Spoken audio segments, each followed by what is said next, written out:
Music by Aryan बाबू आर्यन बाबू आर्यन बाबू डीजे अभिषेक केसरी डीजे अभिषेक केसरी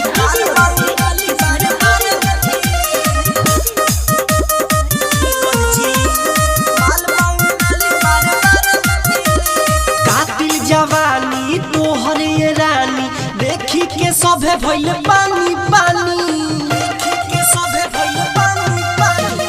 कातिल जवानी तोहर ये रानी देखी के सभे भइल पानी पानी पूछो ये यार कब हमसे मिली पूछो ये यार कब हमसे मिली मिल जाई भाई तोहरा चिकन चिली माल बंगाली बार बार न मिली मिल जाई भाई तोहरा चिकन चिली माल बंगाली बार बार न मिली मिल जाई तहरा चिकन चिली माल बंगाली बार बार न मिली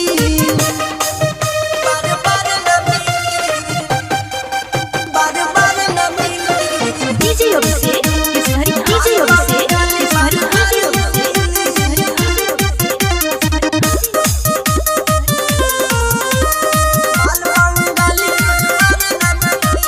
जोबन के ढकन हटावे घूमी के सबके देखावे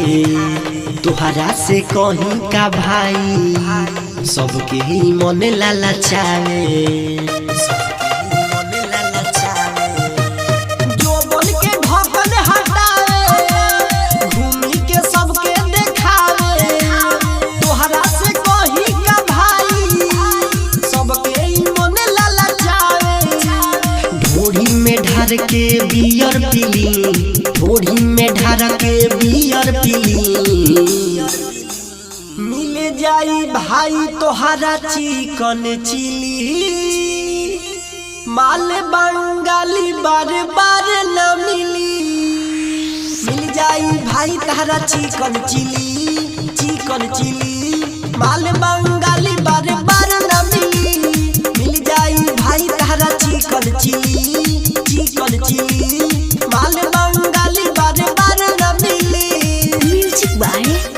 आर्यन बाबू आर्यन बाबू आर्यन बाबू डीजे अभिषेक केसरी डीजे अभिषेक केसरी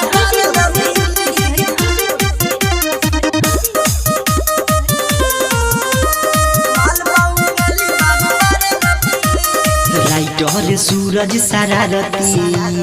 जानी तनाव नकारबी सोनू सागर पंकज हो मिली न त गोली मारदी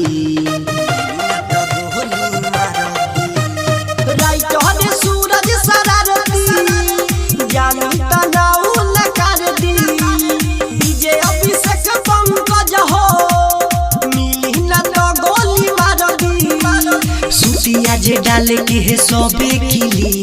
सुतिया जे डाल के है सबे खिली मिल जाई भाई तोहरा चिकन चिली माल बंगाली बार बार न मिली मिल जाई भाई तोहरा चिकन चिली माल बंगाली बार बार न मिली मिल जाई भाई तोहरा चिकन चिली माल बंगाली बार बार न मिली रिकॉर्डिंग स्टूडियो केसरिया।